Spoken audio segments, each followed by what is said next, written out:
ഇന്ന് തന്നെ ഡൗൺലോഡ് ചെയ്യൂ. കാണൂ നിങ്ങളുടെ ഫേവറേറ്റ് ഷോസ്.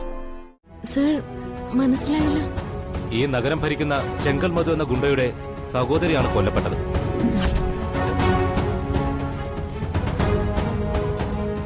അതിനേക്കാൾ വലിയ പ്രശ്നം, ആക്സിഡന്റിൽ മരിച്ച പെൺകുട്ടി ഗർഭിണിയായിരുന്നു.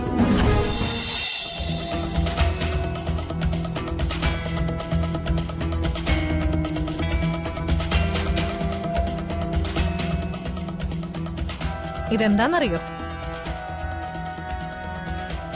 മഞ്ഞച്ചരടിൽ കോർത്ത ഈ താലി നന്ദേട്ടന്റെ പോക്കറ്റിൽ നിന്ന് കിട്ടിയതാ. ഇപ്പൊ നീ ആലോചിക്കുന്നത് ഇതുവരെ ഞാൻ കാണിച്ച ദുഃഖമെല്ലാം വെറും അഭിനയായിരുന്നോ എന്നല്ലേ? അതെ, അഭിനയായിരുന്നു. യഥാർത്ഥത്തിൽ അയാൾക്ക് ആക്സിഡന്റ് പറ്റിയതിൽ എനിക്ക് ഒരു ദുഃഖം ഉണ്ടായിരുന്നില്ല.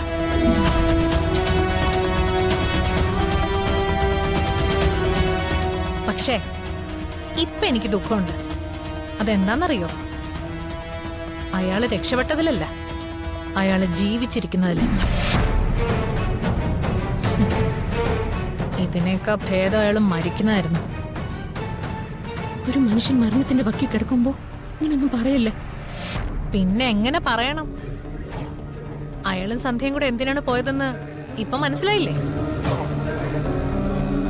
രഹസ്യ വിവാഹം കഴിക്കാൻ പോയതായാലും. എന്തായാലും ഇത് നഴ്സ് എന്റെ തന്നെ തന്നത് നന്നായി. ദയവ് ചെയ്ത് നിങ്ങൾ ഇതിപ്പോ ഒരു പ്രശ്നമാക്കരുത്.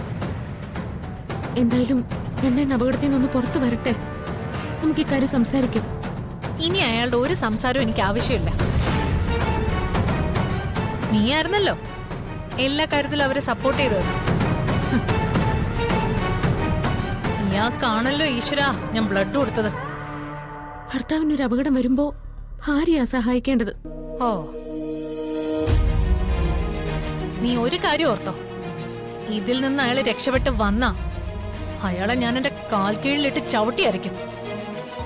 ഇനിയുള്ള കാലം മുഴുവൻ അയാള് ഞാൻ പറയുന്നത് കേട്ട് ജീവിക്കും. ആ കട്ടിലിൽ നിന്ന് അയാളൊന്ന് എഴുന്നേറ്റ് വരട്ടെ. എല്ലാം ഞാൻ എണ്ണി എണ്ണി ചോദിക്കും. ഇനി അങ്ങോട്ടുള്ള അയാളുടെ ജീവിതം നരകമായിരിക്കും.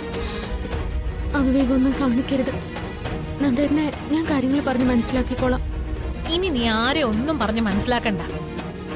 പണ്ട് നീയായിരുന്നല്ലോ അവരുടെ സപ്പോർട്ട്, ഇപ്പോഴും നീ തന്നെയല്ലേ. വഴിയിൽ അവള് ഛർദിച്ചപ്പോ പുറം തടവി കൊടുക്കാൻ നീ പോയില്ലേ? ഞാനും സച്ചിനും കൂടി വീട്ടിലേക്ക് പോകുമ്പോഴാ അവരെ വഴിയിൽ വെച്ച് കണ്ടത്. ഈ ചരടിക്കോർത്ത താലി ഞാൻ കൊണ്ടുചെന്ന ആ കിളവന്റെ മുന്നിലൊന്ന് കാണിക്കട്ടെ. നെല്ലിശ്ശേരി സേതുമാധവന്റെ മുന്നില്. എന്നിട്ട് ഞാൻ മോൻ വേറൊരുത്തിയുടെ കഴുത്തി കെട്ടാൻ കൊണ്ടുപോയതാണെന്നും കൂടെ പറയട്ടെ. നിങ്ങള് അബദ്ധമൊന്നും കാണിക്കല്ലേ. അവിടെ നീ ഇവിടുന്ന് രക്ഷിച്ചു വിട്ടു. പണ്ടും അയാളെ അവളെ രക്ഷിച്ചത് നീയായിരുന്നല്ലോ. ഒരു കാര്യം ഓർത്തോ, ഇപ്പോ എന്റെ ബ്ലഡാ അയാളുടെ ശരീരത്തിൽ കയറ്റിയിരിക്കുന്നത്. അതെനിക്ക് മനസ്സുണ്ടായിട്ട് കൊടുത്തൊന്നുമല്ല. പക്ഷേ എന്റെ ദാനമാണ് അയാളുടെ ജീവിതം എന്ന് അയാൾ എന്നെങ്കിലും അറിയണം. അത് ഞാൻ അയാളെ അറിയിക്കും. ആദ്യം അയാളെ കട്ടിലിൽ നിന്ന് എഴുന്നേറ്റ് വരട്ടെ. നരകിപ്പിക്കും ഞാൻ അയാളെ. അതിന് നിങ്ങൾക്ക് എന്ത് യോഗ്യതയുള്ളത്? വർഷങ്ങളോളം നന്ദേണ്ണെ പൂട്ടിയിട്ട് പീഡിപ്പിച്ചതിന് ദൈവം നിങ്ങൾക്ക് തരുന്ന തിരിച്ചടി ഏതൊക്കെ? തിരിച്ചടികളൊന്നുമേ അവന്തിയുടെ ജീവിതത്തിൽ പുതിയതല്ല. ഇതിനയക്ക് കൊടുക്കേണ്ട മറുപടി എന്താന്ന് എനിക്ക് നല്ലതുപോലെ അറിയാം. തൽക്കാലം ഈ താലി എന്റെ കയ്യിലിരിക്കട്ടെ.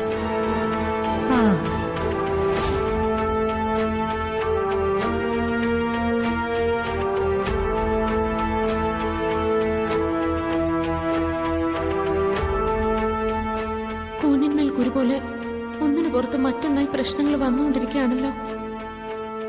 ആ താലി കയ്യിൽ വെച്ച് അവരെന്തും ചെയ്യും. ഈ അപകടാവസ്ഥയിൽ നിന്ന് എഴുന്നേറ്റ് വന്നാലും നന്ദേട്ടന്റെ ജീവിതം അവരൊരു നരകമാക്കി തീർക്കും.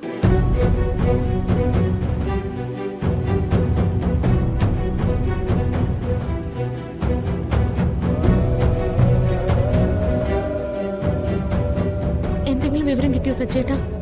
ധനുഷ് അഡ്വക്കേറ്റുമായിട്ട് പോലീസ് സ്റ്റേഷനിലേക്ക് വരാമെന്നാണ് പറഞ്ഞത്. നമുക്ക് ഉടനെ അങ്ങോട്ട് പോകണം. ഒരു കാര്യം ചെയ്യാം, നമുക്ക് മുറി ചെന്ന് അച്ഛനോട് പറഞ്ഞിട്ട് പോവാം. എങ്കിൽ പിന്നെ താമസിക്കണ്ട, വാ.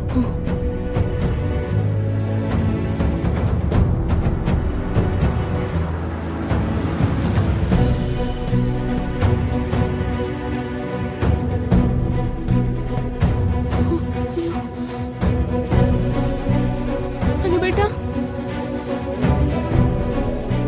അനുവേട്ടാ, അനുപേട്ടാ. അല്ല ഇതെന്താ, നിങ്ങളൊക്കെ ആരാ? സർ, ഇതെന്റെ ബ്രദറിലോയാണ്. ഞങ്ങൾ വന്നത് ഇദ്ദേഹത്തെ കാണാനാ. ഇവിടെ ചില മര്യാദകളൊക്കെ ഉണ്ട്. പോലീസ് സ്റ്റേഷനിലേക്ക് പിടിച്ചോണ്ടെന്ന പ്രതിയെ ആരെ കാണിക്കണമെന്ന് ഞങ്ങൾ തീരുമാനിക്കും. അങ്ങോട്ട് മാറിയുന്നേ. സർ, എന്താണ് പ്രശ്നം?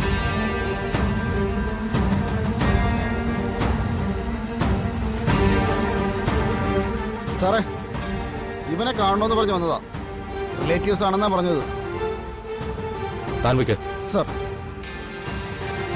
നിങ്ങളാരെ? സർ, അനുപേട്ടൻ എന്റെ സഹോദരനാ. ഇത് എന്റെ ഭർത്താവാ. ഞങ്ങള് അനുപേട്ടനെ കാണാൻ വന്നതാ. സർ, അനുവേട്ടനെ ജാമ്യത്തിലെടുക്കാൻ ഞാൻ വക്കീലിനെ ഏർപ്പാടാക്കിയിട്ടുണ്ട്. ഇയാൾക്ക് സ്റ്റേഷൻ ജാമ്യം തരാൻ പറ്റില്ല. മാത്രമല്ല വേറെയും പ്രശ്നങ്ങളുണ്ട്. അതൊക്കെ ഇയാൾ അറസ്റ്റ് ചെയ്യുമ്പോൾ ഇയാളുടെ അച്ഛനോട് ഞാൻ പറഞ്ഞിട്ടുണ്ട്. നിങ്ങൾ അദ്ദേഹത്തോടൊന്നും ചോദിച്ചില്ലേ? സർ, വിവരം അറിഞ്ഞ് ഞങ്ങൾ നേരെ ഇങ്ങോട്ട് വരികയായിരുന്നു. നിങ്ങൾക്ക് അനൂപിനോട് സംസാരിക്കാം, അതിന് കുഴപ്പമൊന്നുമില്ല. പക്ഷേ ചില കാര്യങ്ങൾ നിങ്ങൾ അറിയണം. എന്താണ് സർ? ഇയാളുടെ ജീവൻ അപകടത്തിലാണ്. ഇപ്പോൾ ഇയാൾക്ക് ഏറ്റവും സുരക്ഷിതമായ സ്ഥലം ഈ പോലീസ് സ്റ്റേഷനാണ്.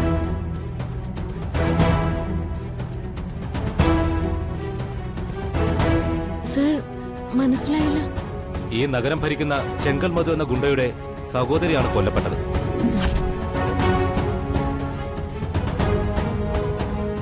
അതിനേക്കാൾ വലിയ പ്രശ്നം, ആക്സിഡന്റിൽ മരിച്ച പെൺകുട്ടി ഗർഭിണിയായിരുന്നു.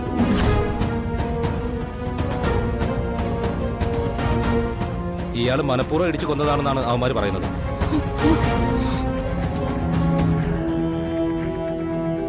ഇയാളെ കിട്ടിയ അവന്മാർ തീർത്ത് കളയും.